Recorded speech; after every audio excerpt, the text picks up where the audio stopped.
دا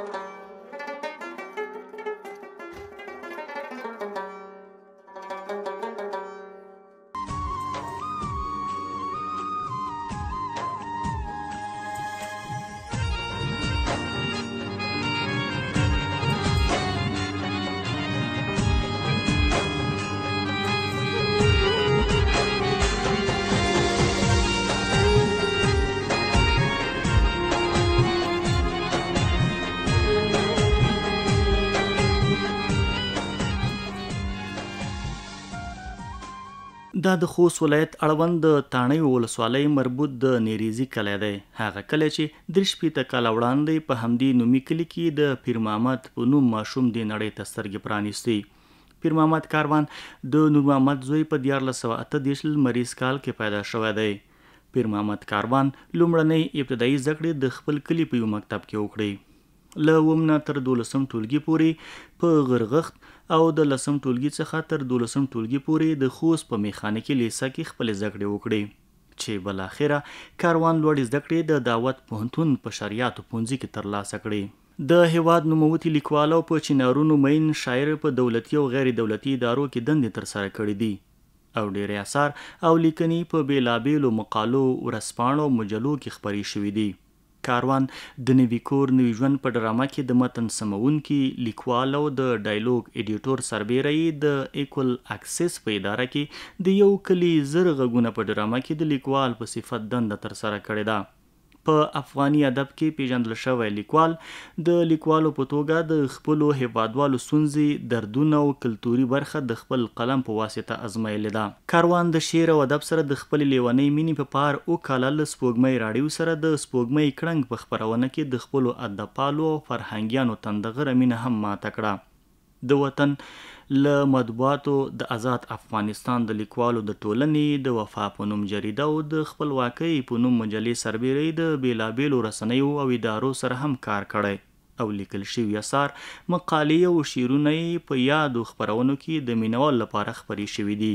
له 1456 نه تر 1458 کلونو پورې د پولي خمري او کندهار په نخي نساجیو فابریکه کې د فني مامور په صفت خدمت کړی دی.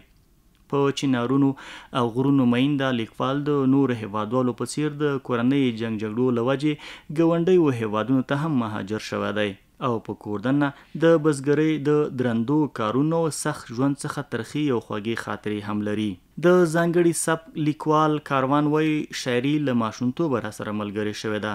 کله چې په لیک لوس وپوهېدم کتابونو لوستلو خوند راکاوه. پر نکلونو او کیسو مینوم.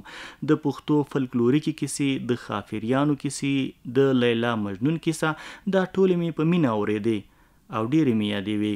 له نړیوالو ادبیاتو سربیره په افغاني ادبیاتو کې ډېره مطالعه لرم. په خبره کله چې په لیک لوس کې لږ ښه شوم د کیسو او شعرونو کتابونه مې ویل، دیني اسلامي کتابونه مې لوستل، د شعر په نوم به مې ځینې موزونې جملې د قلم په څوکه په سپین کاغذ لیکلی. د خافریانو کیسې، د کور کلي چاپیریال، له ستورو ډک اسمان، د سپوږمۍ شپه، د لمر غروب، توره تیاره، د فطرت، دا زرغون غوړېدلی کتاب، د کلي راکړه ورکړه او کلتوري راشه درشه مې د شعر ملګري دي.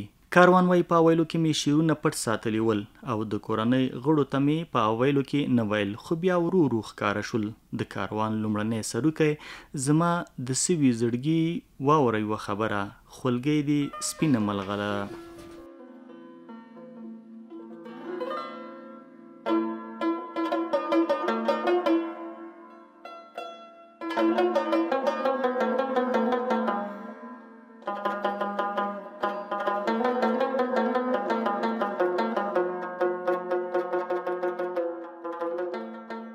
پیر محمد کاروان د پښتو ژبې وتلی او نازک خیاله شاعر دی چې د هغه په وینا د ژوند خوږې او ترخې لیدلې دي. شعري ذوق یې د ټولنې په غیږ راټوکېدلی او له کوچنیتوب نه یې شعر او شاعرۍ سره مینه درلوده. ډاکټر نورالحبیب نثار وایي د کاروان په شعر کې د ټولنې دردونه، خوښۍ، ښادي او رنځونه انځور شوي دي. په زیاتره شعرونو کې د افغاني ټولنې او په تېره بیا د پښتني سیمو اصلي څېره په شاعرانه ډول په ډېرو ساده او کلیوالي الفاظو انځور شوې ده او زیات شعرونه یې وطني رنګ لري.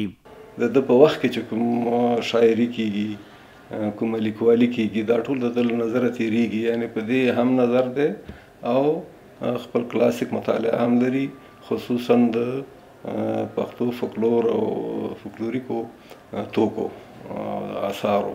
نو دې خبرو د شعر ته ډېر لوی قوت ورکړی دی.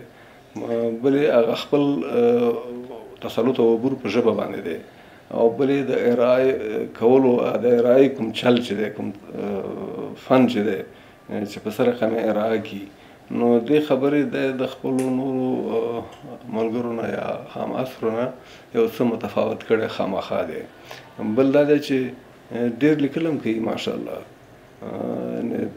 که غزل لیکي که نثر لیکي، قلم چې راواخلي زما تجربه دا ده چې دا شروع ورته وکړي د مخې سره بس د قلم رواني حرکت کوي.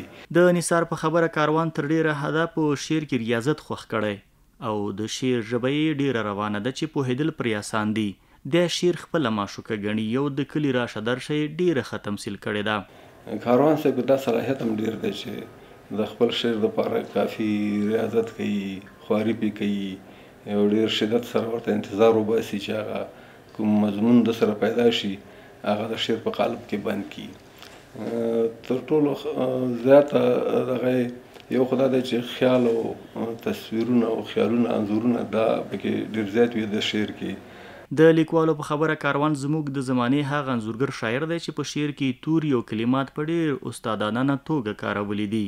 کاروان د شاعرانه فطرت خاوند دی او د هغه شاعري فطري ده چې د شاعرۍ ښه نښه یې د تخیل اوچتوالی دی. د کاروان ډېر کم بیتونه داسې دي چې یو ترکیب نیم پکې راغلی نه وي، نور ټول حتی هره مصره یې د ماشاءالله یو خو دا دی چې د خپل طبع د شاعرۍ ډېره یو روانه او جاري طبع ده، یعنی فطرتا شاعر دی، د مشاهدې قوت یې ډېر زیات دی، یعنی د سوژو ورسره د شعر لپاره د مضمون او سوژې کمی ورسره هېڅ نه وي. هر څه ته چې وګوري نو د هغې نه یو اثر اخلي او شعر ځینې جوړولی شي. ځکه موږ ټول روزانه هر څه ګورو وینو، مګر د مشاهدې قوت مو هغومره نه وي چې د هر شي نه یو الهام واخلو، یو تاثر واخلو، او بیا هغه بیرته چې دا تاثر هم واخلي، الهام هم واخلي، خو هغه بیرته ارائه کول غواړي، او دا د ارائې قوت بیا د هر چا سره نه وي. نو د کاروان صاحب لوی قوت په دې کې دی چې یو خو په خپله ژبه باندې ډېر مسلط دی، د بلې خوا نه د پښتو شعر هغه د الهام منابع چې دي هغه دوی کتلي، مطالعه کړي، لوستي دي، که هغه د پښتو فولکلور دی، که هغه د پښتو کلاسیک شعر دی، قدیم دیوانونه دي. اسحاق مومن وایي په کلي مین کاروان پښتو ژبې ته ډېر نوي ترکیبونه بخښلي دي. په شعر کې منظرکشي یو د خوږې ژبې د کارولو ځانګړتیا کاروان ته تر نورو ځوانو شاعرانو یوه ښه ځانګړنه ور په برخه کړې چې دغه ښه والی د کاروان خپل ځانګړی سبک دی. کاروان فطرت د غزل شاعر دی او په غزل کې خپل لار لري، ژبه یې په هره برخه کې غني ده.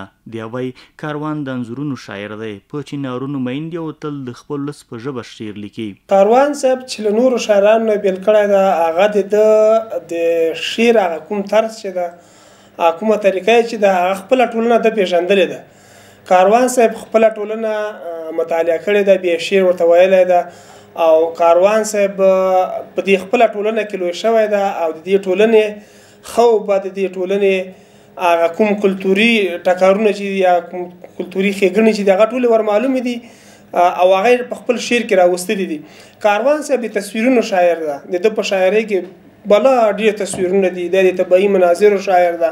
پیر محمد کاروان په پښتو شاعرۍ کې یو انقلاب رامنځته کړی، داسې نوي ترکیبونه کاروي چې ګونګ او بېسا شیانو ته یو ډول هیجاني کیفیت ورکوي، په خبرو یې راولي. د کاروان د شعر یوه بله ځانګړنه د هغه په شعر کې د وزن ترڅنګ د پوره دروني موسیقیت شتون او سندریستوب دی. کاروان په نثر او نظم دواړو کې د اوبو په شان څپې وهي او د موسیقۍ په ښکلو تارونو پیل شوی دی. د کلام د هغې موسیقي یوه عظیمه خزانه ده چې په جملو کې د تورو له تکراره مخه نیسي. من کاروان ته د بشریت شاعر وایو، من کاروان ته د طبیعت شاعر وایو، من کاروان ته د ښکلاګانو شاعر وایو. ښه کله که د ښکلاګانو بحث ته ورځو، په دې کې شک نشته چې ښکلا تر ډېر ځله تر کلتوري چوکاټونو یا محدودیتونو پورې تړلې کولې. د کاروان په شعر کې تصویرونه، ترکیبونه، لفظي او معنوي صنایع او د جملو طرزونه د ژبې د نه آشنا کېدو کامیابي هڅې دي. څېړنوال حریفال وایي د کاروان عادي خبرې هم د قوقاف له خافرو د چنارونو سره وي. نوموړي په شعر کې یو سبک او یو نوې لار پرانیستې ده. کاروان تر اوسه پورې پښتو شاعرۍ ته ډېر داسې نوي څیزونه ورکړل چې موږ یې ډېرې کمې بېلګې وینو او په یو نوي انداز کې وړاندې کړل. زما لپاره د کاروان صاحب شخصیت او هغه د شاعري د کاروان صاحب د ټول فطرت شاعرانه دی. کله چې تاسو ورسره کښېنئ هغه چې د عادي خبرې هم در سره کوي داسې فکر کوي چې دلته خیال هم ورسره مل دی، عاطفه هم ورسره مل ده، نو دا فطرت یې ټول شاعرانه دی. په افغاني ادب په خاص ډول په شعر کې نوموتی شاعر کاروان ځینې ټولنیز او لوړ انساني مسایل په داسې هنري ژبه بیان کړي دي چې په هر چا باندې ښه تاثیر کوي. کاروان د کلیوالو او سیمه ییزو اصطلاحاتو په کارولو سره پښتو ژبې ته انرژي وربخلې ده. د په خپلو شعرونو کې کلیوالي مسایل او حتی هغه کلیوالي مکالمې راوړي دي چې د نورو ورته پام نه دی اوښتی او د ورته ښه وده ورکړې. کاروان صاحب نه یوازې د خپلې ټولنې بلکې د خپلې ټولنې د کلتوري ارزښتونو سره په خوا کې هغه کلتوري ارزښتونه چې زموږ د ټولنې سره تړلي دي دا یې ټول راخیستي. د فارسي ادب مطالعه لري، د اردو ادب مطالعه لري او ژوره مطالعه لري. دغه مطالعه که ته وغواړې که ونه غواړې د انسان په شعور او په لاشعور باندې مستقیما اغیزې خندي او دغه اغیزې بیا بیرته منعکسېده غواړي. منعکسېده بیا ستا ژبه غواړي او ستا ژبه چې ده هغه ستا هنر دی. کاروان صاحب هنرمند سړی دی او دغه هنر د دې له امل شوی چې دا ډېر پراخ نړۍ لید راوالي په خپل هنر کې ځای کې در واچوي چې راوایي تا ته چې در وړاندې کوي په دغه د کاروان صاحب په زیږېدو کې یا پنځېدو کې ته نو بیا یوازې ځان نه ویني، ته پکې د ټولې ټولنې وګړي او خلک ګوري او هر سړی چې راځي د هر ژبې د هر فرهنګ خو د دې سیمې د دې کلتور سړی چې هغه پکې ځان پیدا کولی شي. په دې وروستیو کې په ټولنیزو رسنۍ یعنې فیسبوک پاڼه باندې د کاروان په نوم ورځ ونمانځل شوه چې ګڼو لیکوالو او فرهنګ پالو یې ستاینه وکړه. د لیکوالو کاروان د نوي اثر د پښتو ژبې یو بې جوړې شاعر یاد کړی دی. په ټولنیزو رسنیو کې د نوموړي یادول او ستایل نیک ګام یاد کړی دی. نو زما لپاره دا ډېر جالب کار دی. موږ نه یوازې کاروان صاحب، یو خو هغه د ورځو ټاکل دی هغه کې باید لږ احتیاط وسی. کاروان صاحب وړ دی او کېدای شي موږ ځینې داسې یو څو نومونه ولري خو کله ناکله موږ متاسفانه یو دود عاموو چې هغه د ګټې په ځای بیا موږ ته تاوان کوي. نو موږ باید داسې ونه کړو چې اوس په لسګونو شاعرانو ته موږ ورځې وټاکو او د هغوی په نامه یې کړو. دا که ډېر سي هماغه ارزښت یې له منځه ځي. خو زه د دې سخت پلوي یم چې موږ د هر شاعر د هر لیکوال په اثارو لیکنې وکړو، د هغو بېلابېل اړخونه روښانه کړو، هغه ارزښت یې په ګوته کړو. د دوی په خبره کاروان زموږ د عصر د پښتو ژبې یو بې جوړې شاعر دی او شاعري انسان پیژندنې، طبیعت ښکلا، مینې، عاطفې، احساس، وطن پالنې ته بیایي. نو نه یوازې کاروان صاحب په پښتو شاعرۍ کې یو نوې لارې پرانیستلې، نوې کرښې یې وایستلې او بل دا چې کاروان صاحب لکه څنګه چې شاعري یې د قدر وړ ده، همداسې په نثر کې هم کاروان صاحب ډېرې لنډې کیسې لیکلي، ډېر مثلا ډرامې لیکلي دي او له ډېره وخته په همدې برخه کې کار کوي. خو زما لپاره بل جالب ټکی یا مهم، کاروان صاحب له دې وطن، له دې خلکو، له خپلې خاورې، له دوی سره ډېره بې کچې مینه لري او دومره هغه د دې ټولنې درد په خپل زړه احساسوي او بیا بیرته د شعر په ژبه ټولنې ته وړاندې کوي. دا هیواد پرې ګران دی، دا ټولنه پرې ګرانه ده، دا ولس پرې ګران دی. له همدې وجې کله چې کاروان صاحب له خپل هیواد سره مینه کوي، له خپلو خلکو سره مینه کوي، همدغې مینې پر ولس بیا کاروان صاحب ګران کړی دی.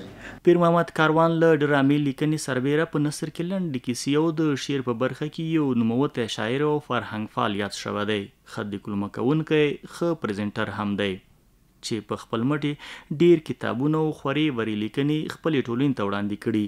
له ماښامه تر ماښامه چینار خبرې کوي د ښاپیرۍ ورغوی چې په دې وروستیو کې دا 3 وړه کتابونه د یو زرغون د نغمو سین په نوم کتاب کې چاپ شوي هم دي. له نرګسه تر نرګسه، غره ته سړی، نغمه زیږدي زمانې د 4 پخوانیو شعرونو ګډه مجموعه چې نوي شعرونه په خدای انسان خوږ دی په نامه هم ورسره راغلي دي. خوښ چې ماشومان وي، ماشومانو ته د شعرونو مصور کتاب، خوب نو داسې رښتیا کېږي ماشومان ته مصور د شعرونو کتاب چې تر ډیره پکې منظومې کیسې دي. د سولې سبق په نوم چاپ شوي ګڼ کتابونه یې ځوان نسل ته په واک کې ورکړل. کاروان تل خپلو هیوادوالو ته د پیغام په ډول وایي. لوی هیلې مې دا دي چې په ټوله مینه او ټوله معنا یو شاعر شم. د خپلو بچیانو خوشحالي او د مور وطن لپاره مې سوله او مینه هم لویه هیله ده. ژوند هیلې دي چې دا هیله یوه له بلې وړاندې او وروسته کېدی هم شي. د هغو دوستانو زیاته مننه، یوه دنیا مننه چې ما غریب سره یې دومره مینه وکړه.